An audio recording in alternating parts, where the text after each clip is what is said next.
California just got buried under 12 feet of snow in 48 hours, while meteorologists are confirming that a polar vortex split happening right above our heads is about to send this winter crisis into areas that have not been touched yet.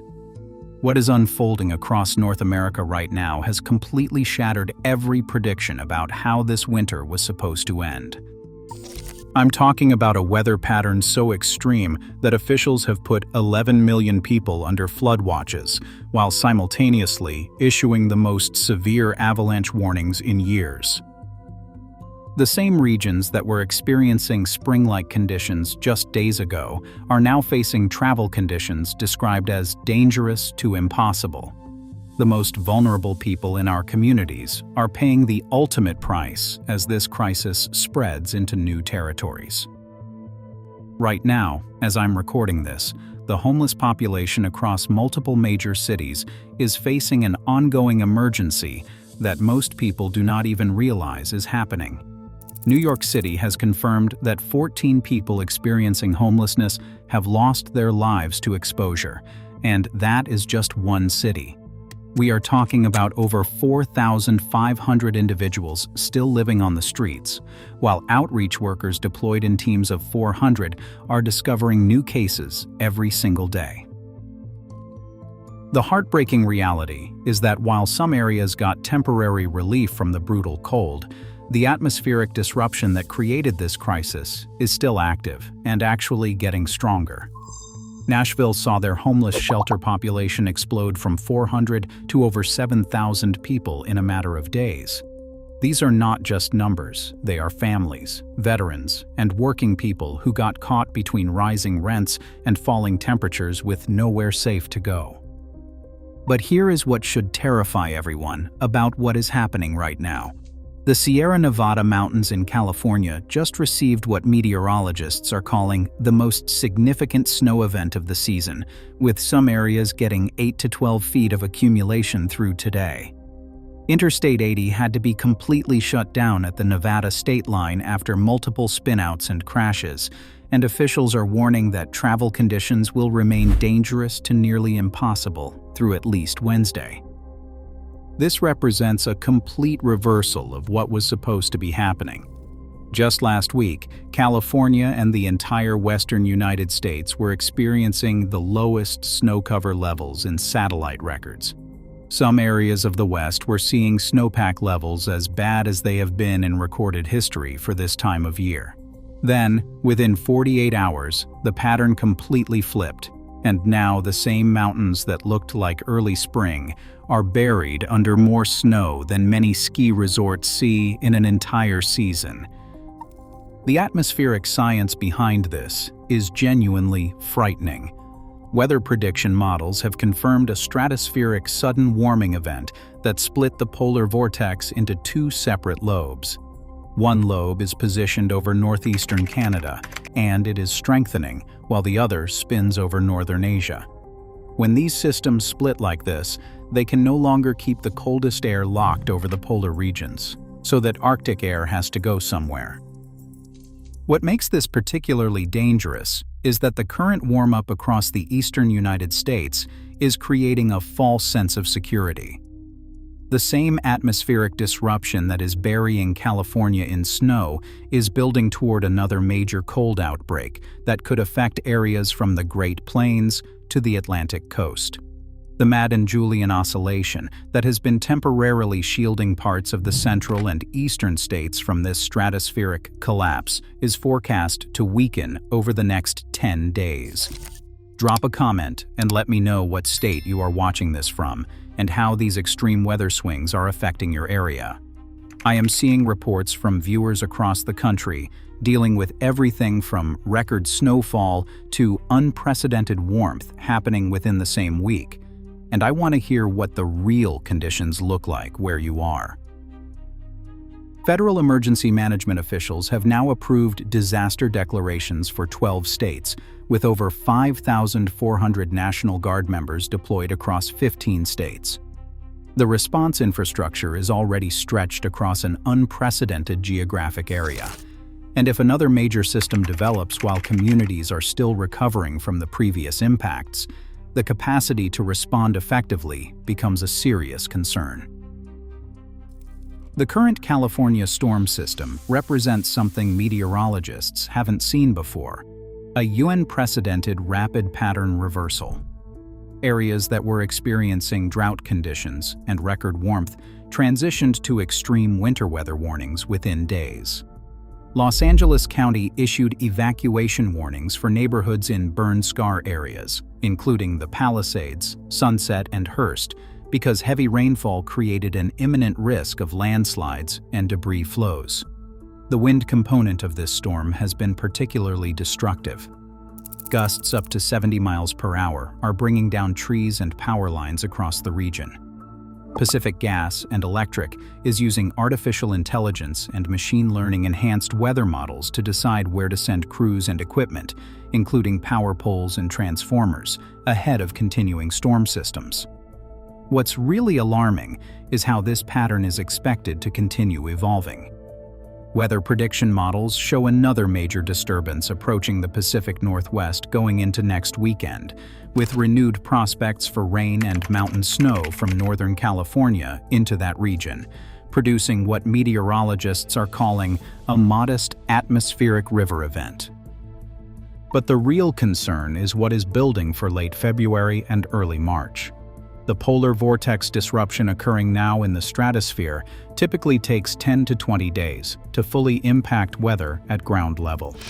Multiple forecasting agencies are warning about the potential for another significant Arctic outbreak by the end of this month, and some models suggest it could be more intense than what we have already experienced. The human cost continues mounting across all affected regions. The total confirmed lives lost from this winter crisis has reached 171 people across multiple states, making it the deadliest winter event since the Texas power crisis 5 years ago. Mississippi still has communities where power restoration is not expected for weeks rather than days. Tennessee recorded its highest power outage count in state history, with some areas going over 2 weeks without electricity. The economic impact has accelerated beyond initial projections, with damage estimates reaching over $4 billion in direct costs. This makes it the first billion-dollar weather disaster of 2026, and those numbers do not capture the ongoing strain on emergency services, the extended power outages, or the massive disruption to transportation networks that are still struggling to return to normal operations. International weather agencies are issuing warnings about the global implications of what is happening over North America. The same atmospheric disruption is affecting weather patterns across the Northern Hemisphere. Europe is dealing with its own version of unstable conditions, and Asia is seeing temperature swings that mirror what is occurring here. Canada continues dealing with its own expanding crisis. Toronto recorded its heaviest single-day snowfall since records began in 1937, and January 2026 became the snowiest month in the city's recorded history. Environment Canada has issued winter storm warnings for Wednesday, with up to 6 more inches expected and several hours of freezing rain that could create extremely dangerous conditions. The cross-border impact is affecting trade and transportation networks that connect the two countries. The Ambassador Bridge connecting Windsor and Detroit has been operating at only 20% of normal truck volume, creating delays for just-in-time manufacturing operations that depend on predictable transportation schedules. If you are finding this information crucial for understanding what is happening with these expanding weather threats, please share this with anyone who needs to stay informed about these developing conditions. The more people who understand the true scope of what we are dealing with, the better prepared our communities can be for whatever atmospheric chaos continues unfolding. The upcoming forecast is where this situation gets particularly concerning. Multiple weather models are showing the potential for what the National Weather Service calls a winter storm severity index, with major to extreme impacts predicted across Virginia, North Carolina, and South Carolina. These are areas that were already devastated by recent storms and are nowhere near fully recovered from infrastructure damage and the human toll. The stratospheric warming event that meteorologists confirmed in mid-February has created temperature anomalies 40 to 50 degrees above normal at 30 kilometers altitude.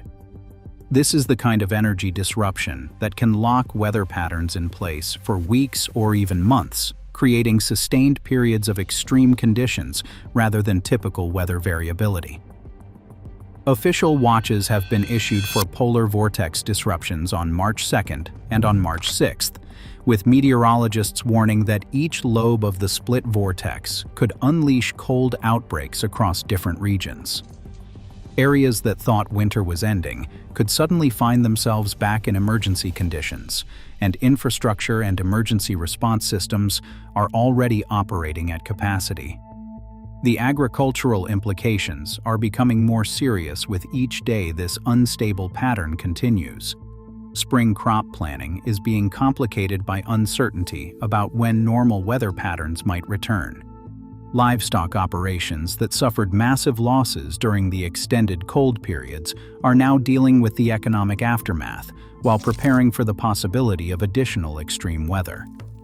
Energy markets remain volatile because of ongoing uncertainty about both heating and cooling demand as these dramatic temperature swings continue. The Strategic Petroleum Reserve has been utilized to help maintain fuel supplies in affected areas. If the predicted late February or early March cold outbreak materializes, energy systems that are already stressed could face additional severe challenges. The timeline for full infrastructure recovery varies dramatically depending on location and the quality of existing systems. Some communities restored basic services within days of the initial storms, while others are still dealing with compromised power grids, communication networks, and transportation infrastructure. The areas taking the longest to recover are also the most vulnerable to whatever additional extreme weather develops. Climate research institutions are studying this event intensely because it represents atmospheric behavior they have not documented in the modern era. The combination of multiple stratospheric warming events, persistent blocking patterns, extreme regional temperature contrasts, and rapid pattern reversals is providing new data about how weather systems can cascade into extended crisis periods. Emergency management officials are emphasizing that people should not let current conditions, whether warm or mild, create overconfidence about what might develop next. The supplies and preparations that helped communities survive recent extreme events should remain readily available. Communication plans should stay active, and support networks should be prepared to help vulnerable neighbors when atmospheric conditions change again. The next 2 weeks will be critical for understanding whether we are moving toward more typical late winter weather patterns, or if we are experiencing a brief transition period before another phase of this unprecedented atmospheric disruption that has already expanded across more geographic areas than any single weather event in recent memory. What is becoming clear is that the traditional understanding of how winter weather behaves when it peaks and how it transitions toward spring may not apply to the current situation. The atmosphere above North America remains fractured, unpredictable, and capable of producing conditions that push human endurance, infrastructure capacity, and emergency response systems to their absolute limits across an ever-widening area of impact.